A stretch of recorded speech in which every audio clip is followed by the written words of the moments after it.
माननीय सदस्यगण, मैं 18वीं लोकसभा के सभी नवनिर्वाचित सदस्यों को बहुत बहुत बधाई और शुभकामनाएं देती हूँ। आप सभी यहाँ देश के मतदाताओं का विश्वास जीतकर आए हैं। देश सेवा और जन सेवा का ये सौभाग्य बहुत कम लोगों को मिलता है। मुझे पूरा विश्वास है आप राष्ट्र प्रथम की भावना के साथ अपना दायित्व निभाएंगे, 140 करोड़ देशवासियों की आकांक्षाओं की पूर्ति का माध्यम बनेंगे। मैं श्री ओम बिरला जी को लोकसभा के अध्यक्ष की गौरवपूर्ण भूमिका के निर्वहन के लिए शुभकामनाएं देती हूँ। उनके पास सार्वजनिक जीवन का बहुत व्यापक अनुभव है।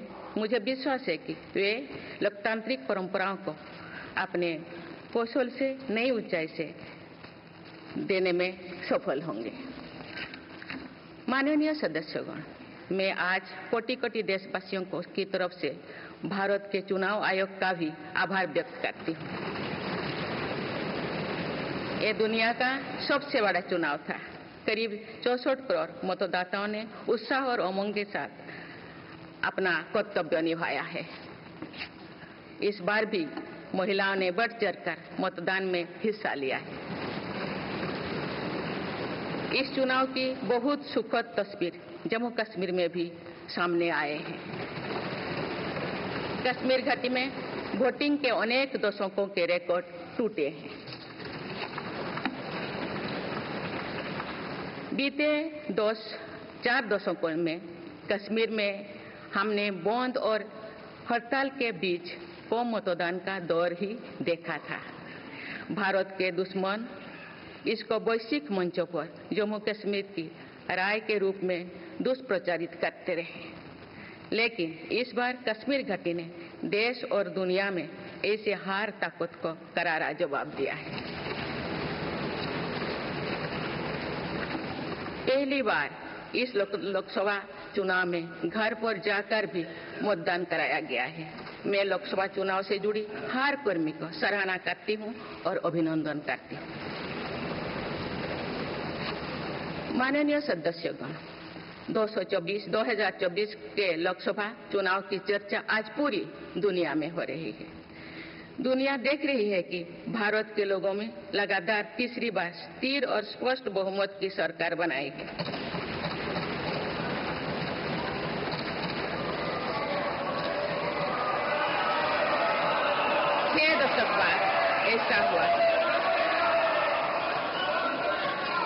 छह दशक बाद ऐसा हुआ है। ऐसा समय में जो भारत के लोगों की आकांक्षाएं सर्वोच्च स्तर पर है, लोगों ने मेरी सरकार पर लगातार तीसरी बार भरोसा जताया।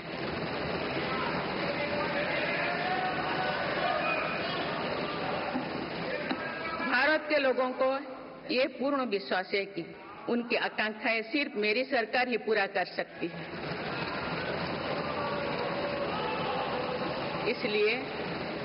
इसलिए 2024 का ये चुनाव नीति, नियत, निष्ठा और निर्णयों पर विश्वास का चुनाव रहा है।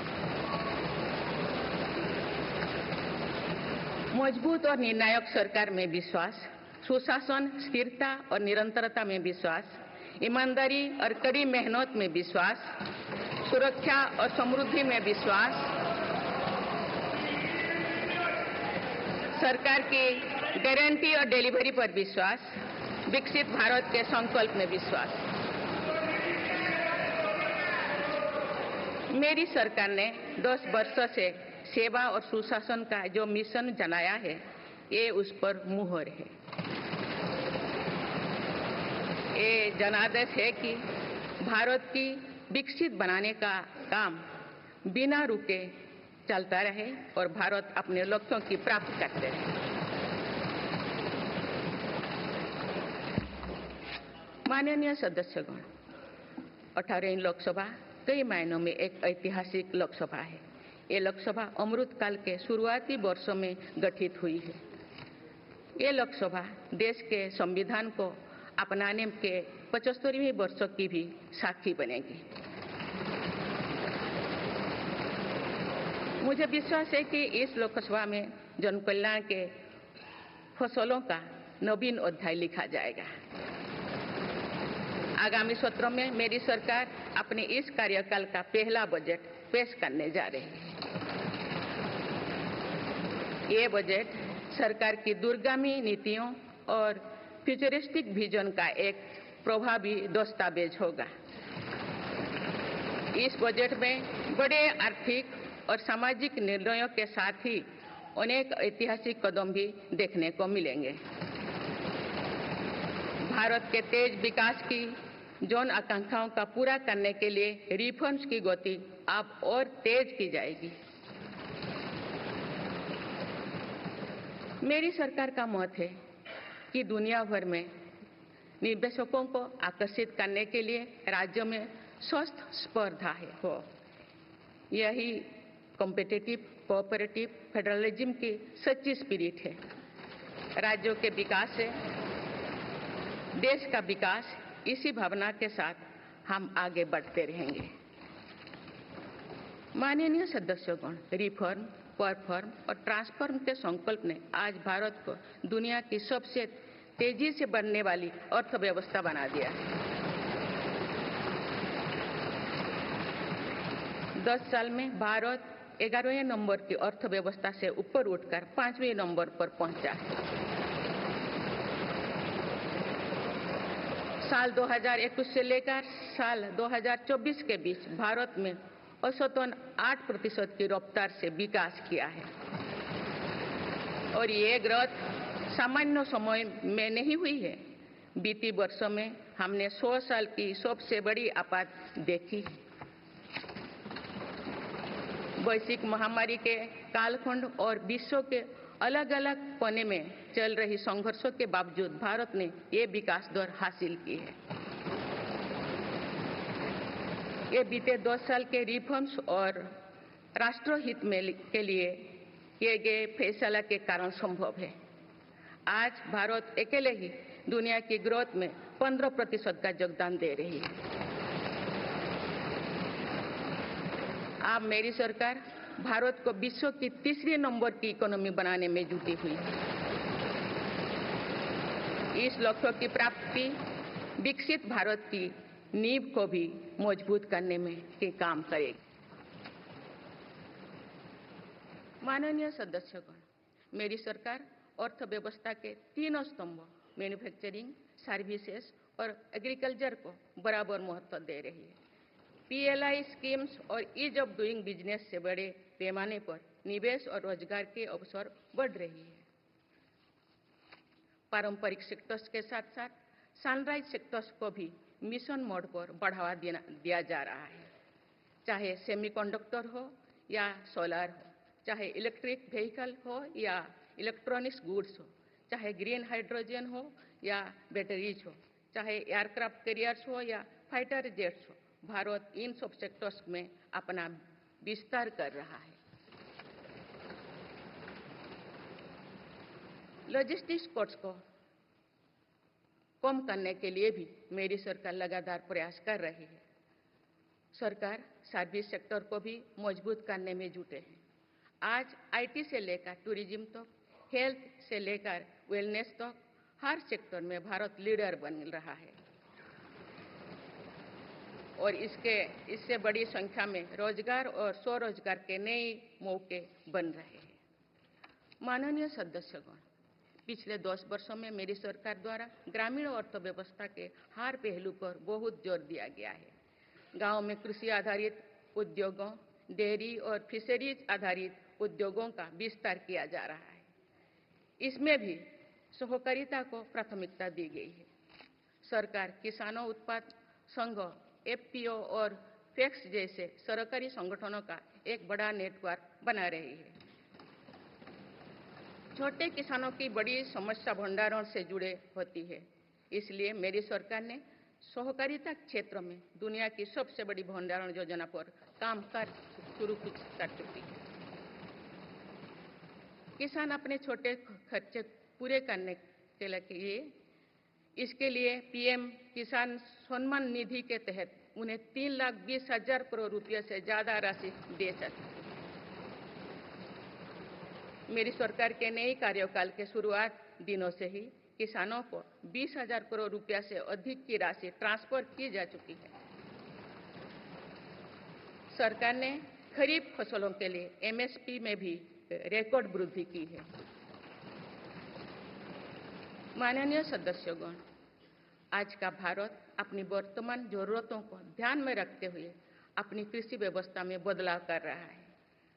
हम ज़्यादा से ज़्यादा आत्मनिर्भर हो और ज़्यादा से ज़्यादा निर्यात से किसानों की आमदनी बढ़े, इस सोच के साथ नीतियां बनाई गई है, निर्णय लिए गए हैं।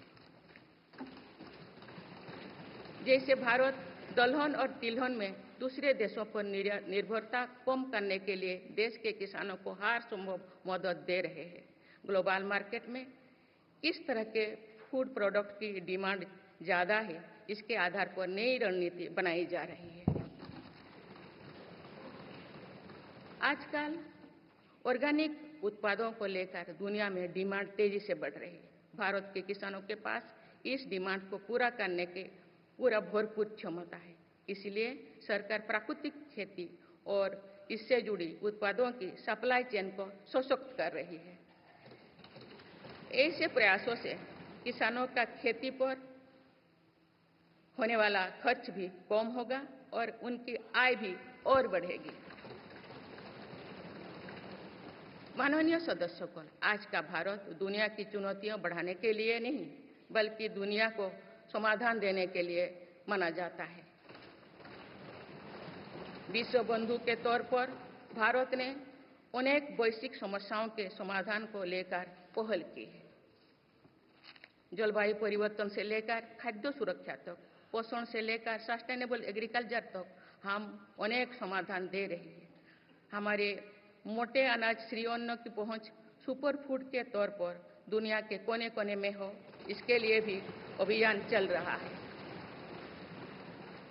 भारत की पहल पर पूरी दुनिया ने वर्ष 2023 में इंटरनेशनल मिलेट्स ईयर मनाया है। आपने देखा है, हाल ही में पूरी दुनिया ने अंतर्राष्ट्रीय योग दिवस भी मनाया है।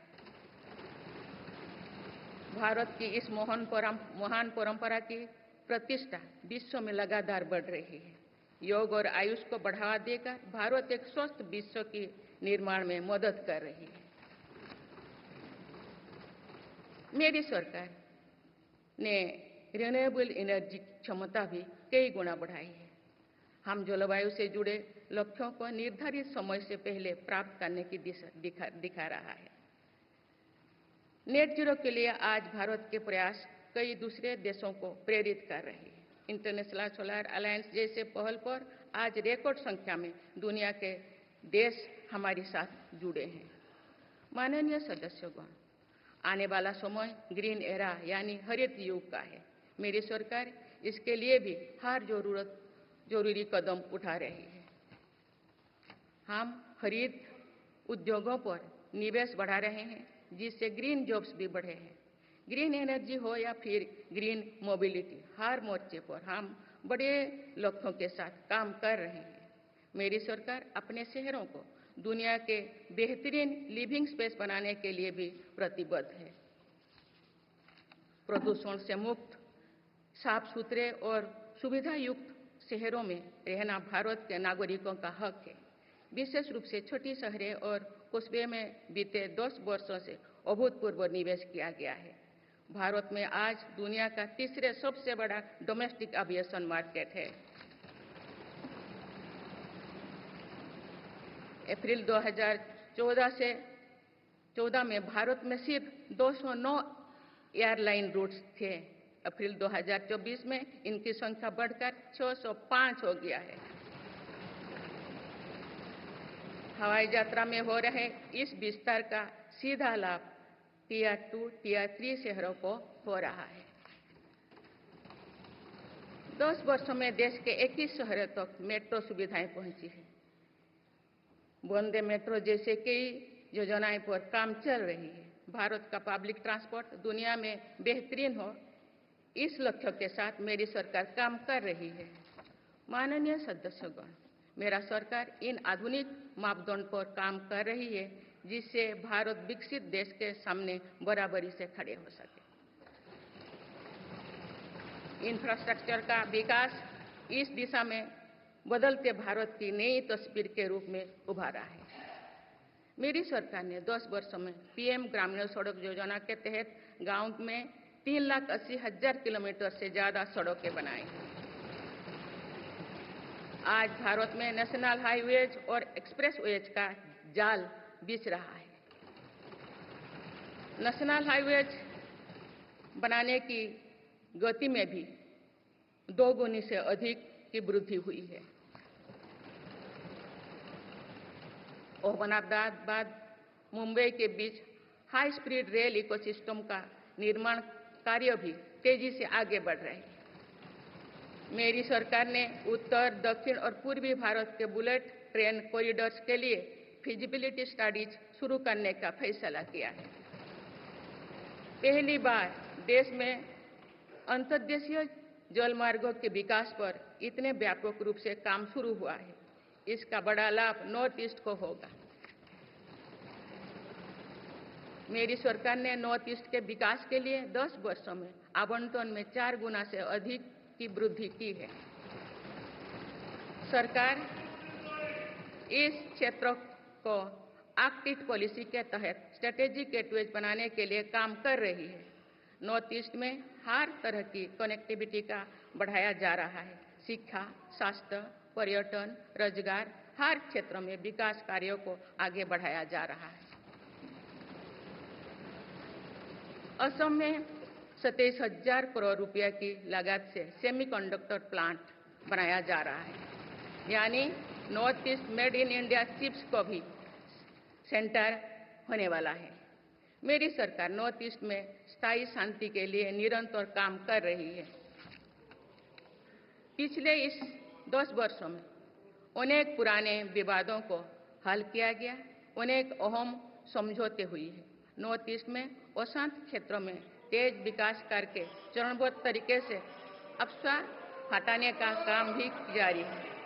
देश के हर क्षेत्र में विकास के ये नए आयाम भारत के भविष्य का उद्घोष कर रहे हैं। माननीय सदस्य, वुमेन लेड डेवलपमेंट के लिए समर्पित मेरी सरकार ने महिला सशक्तिकरण के एक नई युग की शुरुआत की है।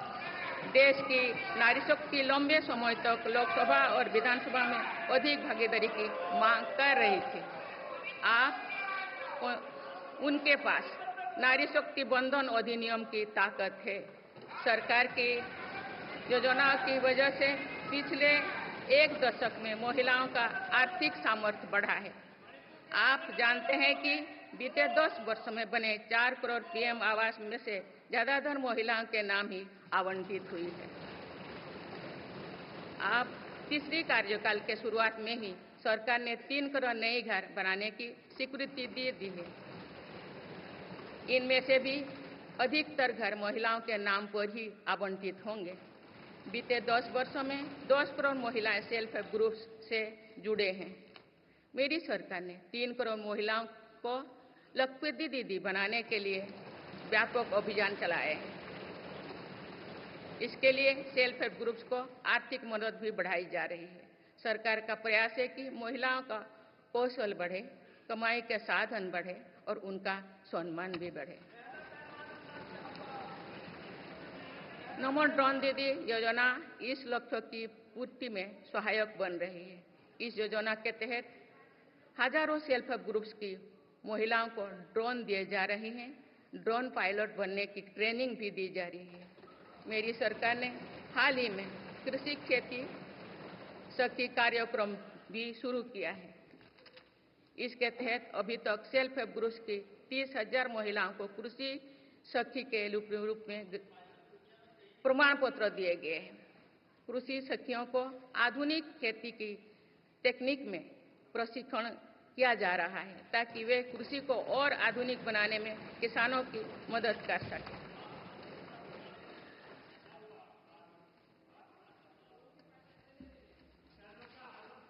माननीय सदस्यगण, मेरी सरकार का ये भी प्रयास है कि महिलाएं अधिक से अधिक बचत कर सकें। बैंक खातों में जमा राशि पर बेटियों को ज्यादा ब्याज देने वाला सुकन्या समृद्धि योजना की लोकप्रियता से हम परिचित हैं। मुफ्त राशन और सस्ते गैस सिलेंडर की योजना से महिलाओं को बहुत लाभ हो रहा है। अब मेरी सरकार बिजली का बिल जीरो करने और बिजली बेचकर कमाई करने की योजना भी लाई है। पीएम सूर्यघर मुफ्त बिजली योजना के तहत घर की छत पर सोलर पैनल लगाए जा रहे हैं। इसके लिए मेरी सरकार प्रति परिवार 78,000 रुपया तक की मदद कर रही है। इतने कम समय में 1 करोड़ से ज्यादा परिवार इन योजना में रजिस्टर कर चुके हैं। जिन घरों में सोलर पैनल लग चुके हैं, अब वहां बिजली का बिल जीरो हो गया है। माननीय सदस्यगण, विकसित भारत का निर्माण तभी संभव है जब देश के गरीब, युवा, नारी शक्ति और किसान सशक्त होंगे। इसलिए मेरी सरकार की योजनाओं में सर्वोच्च प्राथमिकता इन्हीं 4 स्तंभों को दी जा रही है। हमारी कोशिश इन तक हर सरकारी योजना का लाभ पहुंचाने की है और यही सैचुरेशन को की अप्रोच भी है। जो भारत इस इच्छा शक्ति के साथ काम कर रही है कि सरकारी योजना से एक भी व्यक्ति छूटे नहीं, तो इसका लाभ सभी को होता है। सरकार की योजनाओं एवं सैचुरेशन अप्रोच के कारण ही 10 वर्षों में 25 करोड़ भारतीय गरीबी से बाहर निकले। इसमें अनुसूचित जाति, अनुसूचित जनजाति, पिछले वर्ग, हर समाज, हर क्षेत्र के परिवार है। 10 वर्षों में लास्ट माइल डिलीवरी पर फोकस ने इन वर्गों का जीवन बदल दिया है। विशेषकर आदिवासी समाज में ये बदलाव और भी स्पष्ट नजर आ रहा है। 24,000 करोड़ रुपया से अधिक की पीएम जनमन जैसी योजना आज अति पिछड़े जनजातीय समूह के उत्थान का माध्यम बन रही है। सरकार पीएम सूरज पटल के माध्यम से वंचित वर्गों तक आजीविका के अवसरों को पहुंचाने के लिए सुलभ ऋण भी उपलब्ध करा रही है। मेरी सरकार दिव्यांग भाइयों और बहनों के लिए किफायती और स्वदेशी सहायक उपकरण विकसित कर रही है। देश भर में प्रधानमंत्री दिव्यांशा केंद्रों का भी विस्तार किया जा रहा है। वंचितों की सेवा का ये संकल्प ही सच्चा सामाजिक न्याय है। माननीय सदस्यगण, देश की श्रम शक्ति के सम्मान के लिए श्रमिक बंधुओं का कल्याण और सशक्तिकरण मेरी सरकार की प्राथमिकता है। मेरी सरकार श्रमिकों के लिए सामाजिक सुरक्षा योजनाओं को एकीकृत कर रही है। डिजिटल इंडिया तथा डाकघरों के नेटवर्क का उपयोग करके दुर्घटना और जीवन बीमा के कवरेज को बढ़ाने का काम हो रहा है। पीएम स्वनिधि का विस्तार किया जाएगा और ग्रामीणों और सेमी अर्बन क्षेत्रों के रेहड़ी पटरी वाले भाइयों बहनों को भी इसके दायरे में लाया जाएगा। माननीय सदस्यगण, बाबा साहेब डॉक्टर भीमराव अंबेडकर का मानना था कि किसी भी समाज की प्रगति समाज के निचले तबके की प्रगति पर निर्भर करती है। पिछले 10 वर्षों में राष्ट्र की उपलब्धियों और विकास का आधार गरीब का सशक्तिकरण रहा है। मेरी सरकार ने पहली बार गरीब को ये एहसास करवाया कि सरकार उनकी सेवा में है। कोरोना के कठिन समय में सरकार ने 80 करोड़ लोगों को मुफ्त राशन देने के लिए पीएम गरीब कल्याण अन्न योजना शुरू की। इस योजना का लाभ उन परिवारों को भी मिल रहा है जो गरीबी से बाहर निकले हैं, ताकि उनके कदम वापस पीछे ना जाए। स्वच्छ भारत अभियान में भी गरीब के जीवन की गरिमा से लेकर उसके स्वास्थ्य तक का राष्ट्रीय महत्व का विषय बनाया है। पहली बार देश में करोड़ों गरीबों के लिए शौचालय बनाया गया है। ये प्रयास हमें आश्वस्त करते हैं कि देश आज महात्मा गांधी के आदर्शों का सच्चे अर्थों में अनुसरण कर रहा है। मेरी सरकार 55 करोड़ लाभार्थियों को आयुष्मान भारत योजना के तहत मुफ्त स्वास्थ्य सेवाएं भी उपलब्ध करवाए हैं। देश में 25,000 जन औषधि केंद्रों को खोलने का काम भी तेजी से चल रहा है। आप इस क्षेत्र में सरकार एक और निर्णय लेने जा रही है। आप आयुष्मान भारत योजना के तहत मुफ्त इलाज का लाभ 70 वर्ष से अधिक उम्र के सभी बुजुर्गों को भी मिलेगा। माननीय सदस्यगण, अक्सर विरोधपूर्वक मानसिकता और संकीर्ण स्वार्थों के कारण लोकतंत्र की मूल भावना का बहुत अहित हुआ है। इसका प्रभाव संसदीय प्रणाली पर भी पड़ता है और देश की विकास यात्रा पर भी पड़ता है। देश में कई दशकों तक अस्थिर सरकार के दौर में कई सरकारें चाहते हुए भी ना रिफॉर्म कर पाए और ना ही आवश्यक निर्णय ले पाए। भारत की जनता ने निर्णायक बनकर इस स्थिति को बदला है। बीते 10 वर्षों में ऐसे अनेक रिफॉर्म्स हुई है जिनका बहुत लाभ देश को आज मिल रहा है।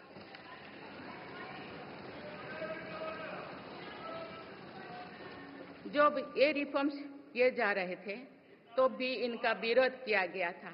नकारात्मकता फैसले की कोशिश की गई थी, लेकिन ये सारे रिफॉर्म्स समय की कसौटी पर खरे साबित हुए हैं। 2 साल पहले भारत के बैंकिंग सेक्टर को डूबने से बचाने के लिए सरकार ने बैंकिंग रिफॉर्म्स किए, आईबीसी जैसी कानून बनाए। आज इन्हीं रिफॉर्म्स ने भारत के बैंकिंग सेक्टर को दुनिया के सबसे मजबूत बैंकिंग सेक्टर में से एक बना लिया। हमारे सार्वजनिक क्षेत्रों के बैंक आज मजबूत और लाभदायक है। सार्वजनिक क्षेत्रों के बैंकों के लाभ 2023-24 में 1.4 लाख करोड़ रुपये को पार कर गया, जो पिछले वर्षों की तुलना में 35% अधिक है। हमारे बैंकों की मजबूती उन्हें ऋण आधार का विस्तार करने और राष्ट्र के आर्थिक विकास में योगदान करने के लिए सक्षम बनाती है। सरकारी बैंकों का एनपीए भी लगातार कम हो रही है। आज एसबीआई रिकॉर्ड मुनाफे पर है। आज एलआईसी पहले से कहीं अधिक मजबूत है। आज एचएएल भी देश की डिफेंस इंडस्ट्री को ताकत दे रही है। आज जीएसटी भारत की इकोनॉमी को फॉर्मलाइज करने का, व्यापार कारोबार को आसान बनाने का माध्यम बना रहे हैं। अप्रैल महीने में पहली बार जीएसटी कलेक्शन ने 2 लाख करोड़ रुपए का स्तर पार कर गया है। इससे राज्यों की आर्थिक ताकत भी बढ़ी है। डिजिटल इंडिया और डिजिटल पेमेंट्स के प्रति भी आज पूरा विश्व आकर्षित हो रही है। माननीय सदस्यगण, एक सशक्त भारत के लिए हमारे सैन्य बलों में आधुनिकता जरूरी है। युद्ध की स्थिति में हम सर्वश्रेष्ठ रहें, इसके लिए सेनाओं में रिफॉर्म्स की प्रक्रिया निरंतर जारी रहनी चाहिए। इसी सोच के साथ मेरी सरकार ने बीते 10 वर्षों में डिफेंस सेक्टर में अनेक रिफॉर्म्स किए हैं। जीडीएस जैसे रिफॉर्म्स ने हमारी सेनाओं को नई मजबूती दी है। मेरी सरकार ने डिफेंस सेक्टर को आत्मनिर्भर बनाने के कई महत्वपूर्ण कदम उठाए हैं। ऑर्डिनेंस फैक्ट्रीज के रिफॉर्म से डिफेंस सेक्टर को बहुत लाभ हुआ है। 40 से अधिक ऑर्डिनेंस फैक्ट्रीज को 7 निगमों में संगठित करने से उनकी क्षमता और दक्षता दोनों बढ़ी है। ऐसे ही रिफॉर्म्स के कारण भारत आज 1 लाख करोड़ रुपये से अधिक की डिफेंस मैन्युफैक्चरिंग कर रहा है। पिछले एक दशक में हमारे डिफेंस एक्सपोर्ट 18 गुना अधिक होकर 21,000 करोड़ रुपया तक पहुंच चुका है। फिलीपींस के साथ ब्रह्मास मिसाइल का रक्षा सौदा डिफेंस एक्सपोर्ट के क्षेत्र में भारत की पहचान मजबूत कर रहा है। सरकार ने युवाओं और उनके स्टार्टअप्स को बढ़ावा देकर आत्मनिर्भर डिफेंस सेक्टर की मजबूत नींव तैयार की है। मेरी सरकार उत्तर प्रदेश और तमिलनाडु में 2 डिफेंस कॉरिडोर्स भी विकसित कर रही है। हम सभी के लिए एक खुशी की बात है कि पिछले वर्ष हमारी सैन्य जरूरतों की लगभग 70% खरीद भारतीय उद्योगों से ही की गई है।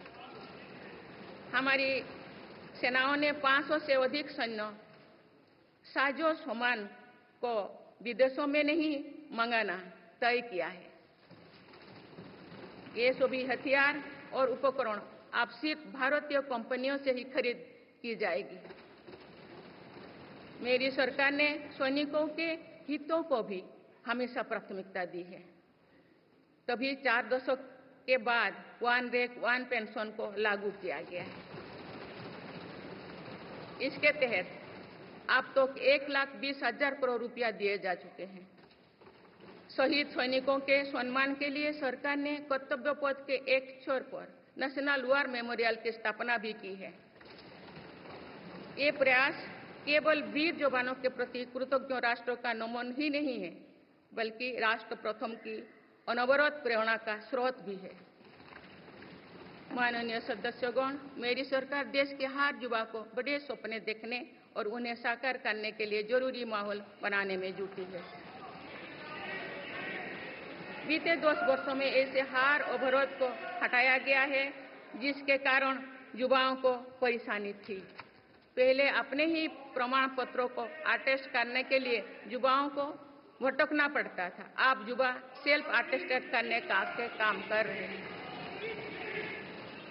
केंद्र सरकार की ग्रुप सी, ग्रुप डी भर्तियों से इंटरव्यू को खत्म किया गया है। पहले जो विद्यार्थी सिर्फ भारतीय भाषा में पढ़ाई करते थे, उनके साथ अन्याय की जाती थी। मेरी सरकार ने नई राष्ट्रीय शिक्षा नीति लागू कर इस अन्याय को दूर करने के लिए कदम उठाए हैं।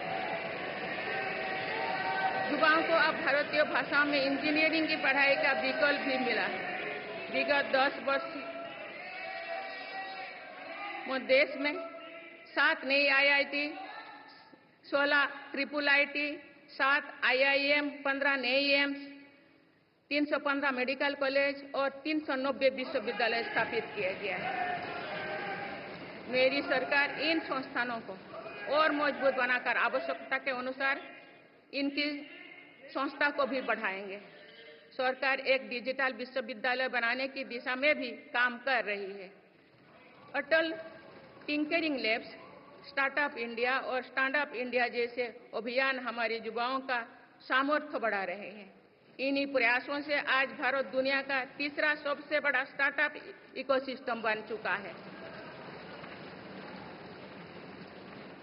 माननीय सदस्यगण, सरकार का ये निरंतर प्रयास है कि देश के युवाओं को अपनी प्रतिभा दिखाने का उचित अवसर मिले। सरकारी भर्ती हो या फिर परीक्षाएं, सुनिए, परीक्षाएं किसी भी कारण से इनमें रुकावट आए, ये उचित नहीं है। इनमें शुचिता और पारदर्शिता बहुत जरूरी है।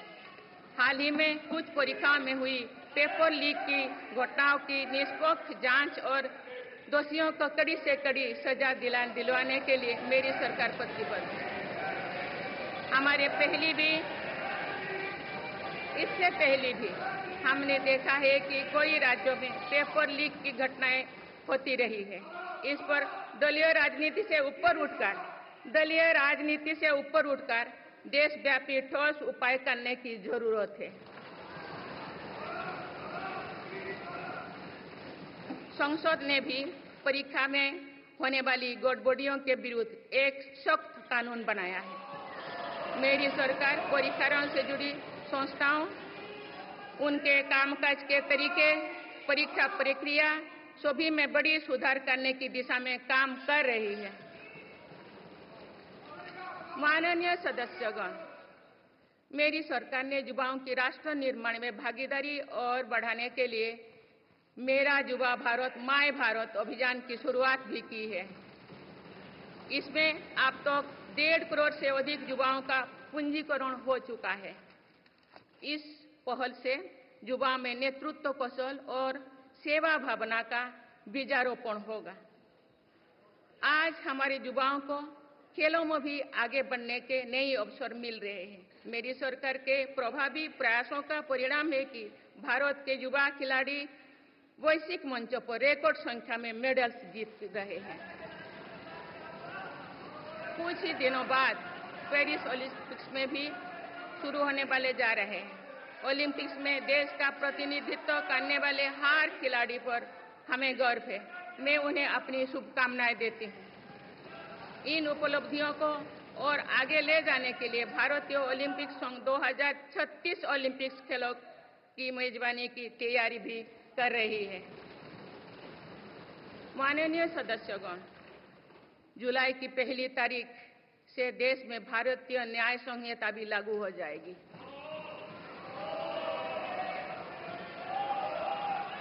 अंग्रेजी राज में गुलामों को दौड़ देने की मानसिकता थी।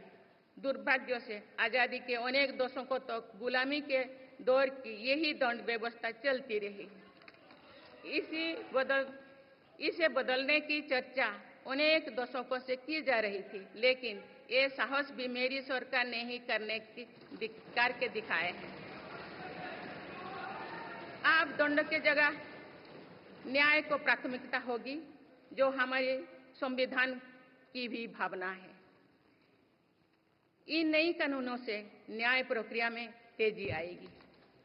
आज जो देश अलग अलग क्षेत्रों में गुलामी की मानसिकता से मुक्त पा रहे हैं, तो ये उस दिशा में बहुत बड़ा कदम है और ये हमारे स्वतंत्रता सेनानियों की सच्ची श्रद्धांजलि भी है।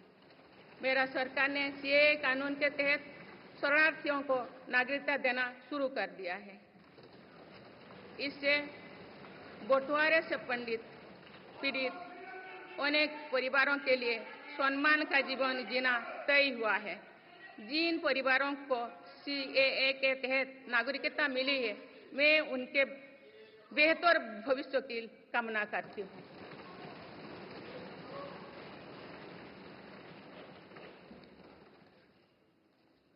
माननीय सदस्यगण, मेरी सरकार भविष्य निर्माण के प्रयासों के साथ ही भारतीय संस्कृति के वैभव और विरासत को फिर से स्थापित कर रही है। हाल में नालंदा यूनिवर्सिटी के भव्य कैंपस के रूप में इसमें एक नया अध्याय जुड़ा है। नालंदा सिर्फ एक यूनिवर्सिटी मात्र नहीं थी, बल्कि ये वैश्विक ज्ञान केंद्र के रूप में भारतीय गौरवशाली अतीत का प्रमाण थी। मुझे विश्वास है कि नई नालंदा यूनिवर्सिटी भारत को ग्लोबल नॉलेज हब बनाने में सहायक सिद्ध होगी। मेरी सरकार का ये प्रयास है कि भावी पीढ़ियों को हजारों वर्षों की हमारी विरासत प्रेरणा देती है। इसलिए पूरे देश में तीर्थस्थलों को, आस्था और आध्यात्म के केंद्रों को सजाया संवारा जा रहा है। माननीय सदस्यगण, मेरी सरकार विकास के साथ ही विरासत पर भी उतना ही गर्व करते हुए काम कर रही है। विरासत पर गर्व का ये संकल्प आज अनुसूचित जाति, अनुसूचित जनजाति, वंचित वर्ग और सर्व समाज के गौरव का प्रतीक बन रहा है। मेरी सरकार ने भगवान बिरसा मुंडा के जन्म दिवस को जनजातीय गौरव दिवस के रूप में मनाने की शुरुआत की है। अब अगले वर्ष भगवान बिरसा मुंडा की 150वीं जयंती के पूरे देश में धूमधाम से मनाया जाएगा। देश रानी दुर्गावती की 500वीं जयंती को भी व्यापक स्तर पर मना रहा है। पिछले महीने ही देश ने रानी अहिल्याबाई होलकर की 300वीं जयंती का साल भर चलने वाला महोत्सव भी शुरू किया गया।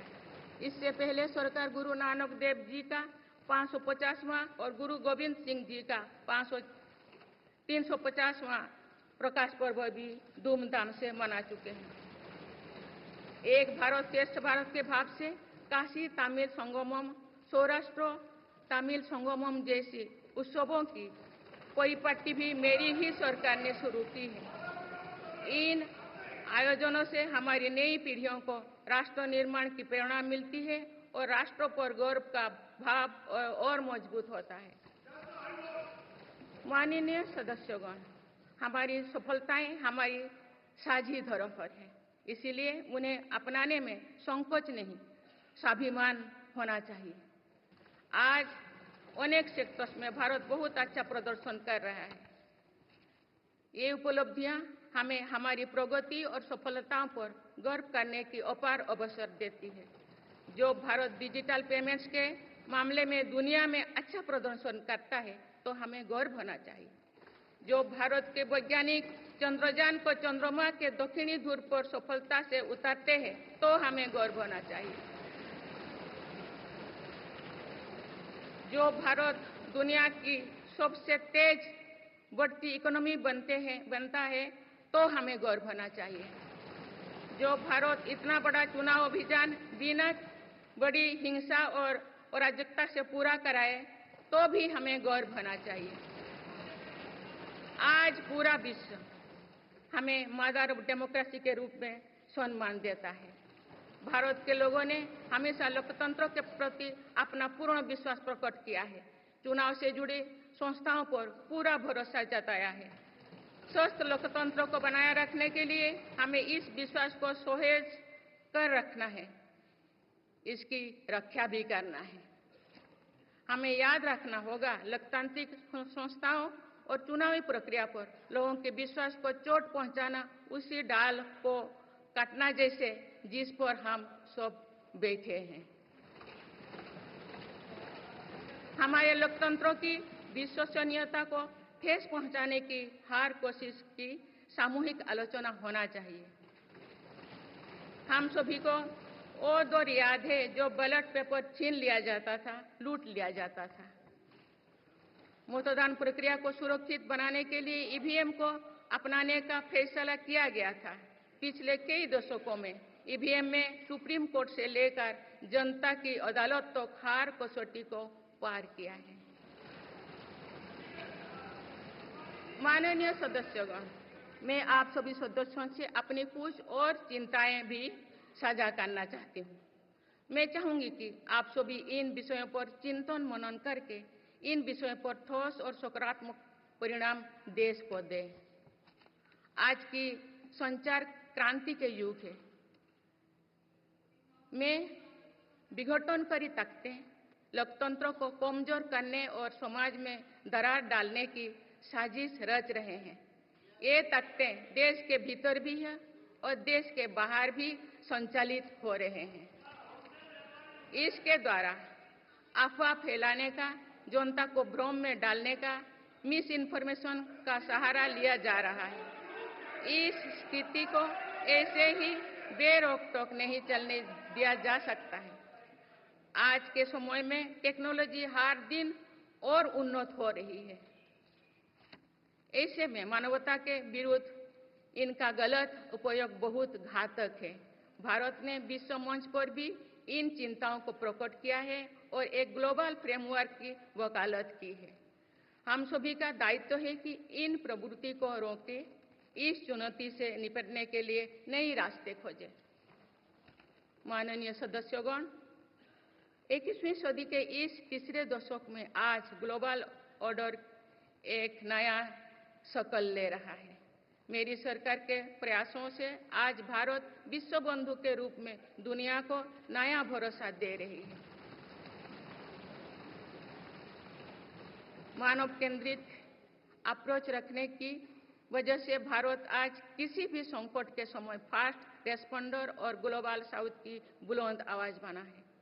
कोरोना का महासंकट हो, भूकंप जैसी कोई त्रासदी हो या फिर युद्धों की स्थितियां, भारत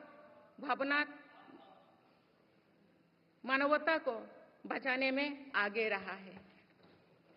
भारत को देखने का विश्व का नजरिया कैसे बदला है, ये इटली में हुई G7 समिट में भी हम सभी ने अनुभव किया है।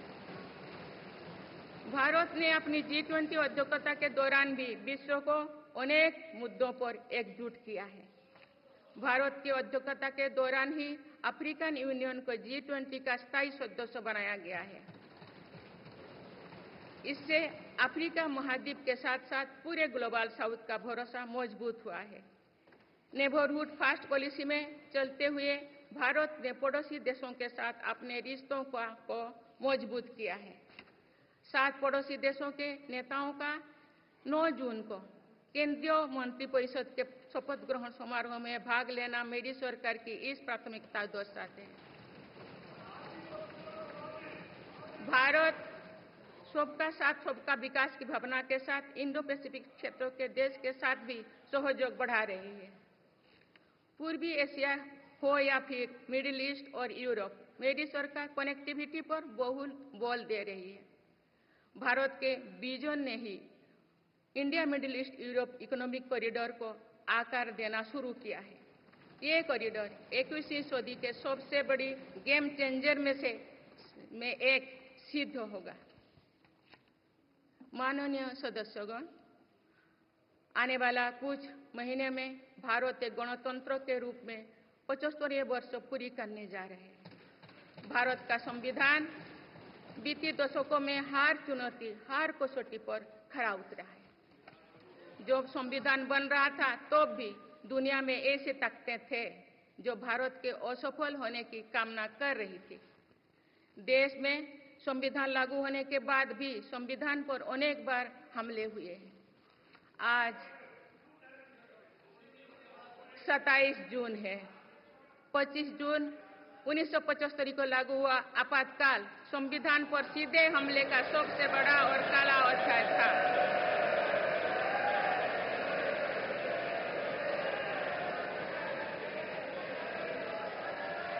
तो पूरे देश में हाहाकार मच गया था, लेकिन ऐसी असंवैधानिक ताकतों पर देश ने विजय प्राप्त करके दिखाया, क्योंकि भारत के मूल में गणतंत्र की परंपराएं रही है।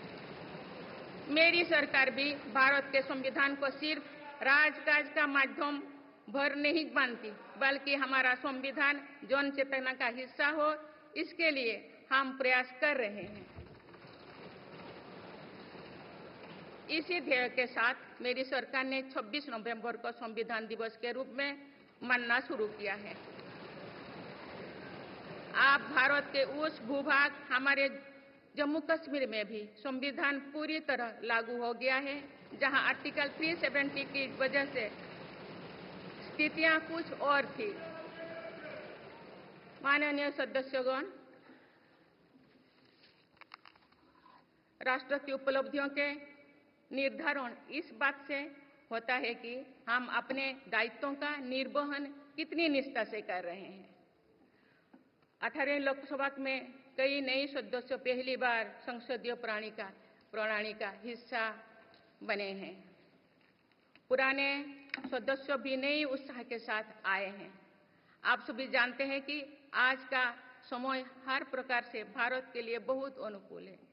आने वाले वर्षों में भारत की सरकार और संसद का क्या निर्णय लेती है, क्या नीतियां बनाती है, इस पर पूरा विश्व की नजर है। इस अनुकूल समय का अधिक से अधिक लाभ देश को मिले, ये दायित्व सरकार के साथ साथ संसद के हर सदस्यों का भी होना चाहिए। पिछले 10 वर्षों में जो रिफॉर्म्स हुई है, जो नया आत्मविश्वास देश में आया है, इससे हम विकसित भारत बनाने के लिए नई गति प्राप्त कर चुके हैं। हम सभी को ये हमेशा ध्यान रखना है कि विकसित भारत का निर्माण देश के हर नागरिक की आकांक्षा है, संकल्प भी है। इस संकल्प की सिद्धि में अवरोध पैदा ना हो, ये हम सभी का दायित्व है भी, कर्तव्य भी है। नीतियों का विरोध और संसदीय कामकाज का विरोध दो भिन्न बातें हैं। जब संसद सुचारू रूप से चलती है, जब यहाँ स्वस्थ चर्चा परिचर्चा होती है, जब दूरगामी निर्णय होते हैं, तब लोगों का विश्वास सिर्फ सरकार ही नहीं, पूरी व्यवस्था पर बनता है। इसीलिए मुझे भरोसा है कि संसद के पल पल का सदुपयोग होगा, जनहित को प्राथमिकता मिलेगा। माननीय सदस्यगण, हमारे वेदों में हमारे ऋषियों ने हमें कुछ नीति वाणी दिए हैं, जैसे कि समान मंत्र हो समिति ही समानी की प्रेरणा दी है। अर्थात हम एक समान विचार और लक्ष्य लेकर एक साथ काम करें। यही इस संसद की मूल भावना है। इसलिए जब भारत तीसरी नंबर की इकोनॉमी बनेगा, तो देश की इस सफलता में आपकी भी सहभागिता होगी। हम जब 2027 में आजादी की शताब्दी का उत्सव विकसित भारत के रूप में मनाएंगे, तो इस पीढ़ी को भी श्रेय मिलेगा।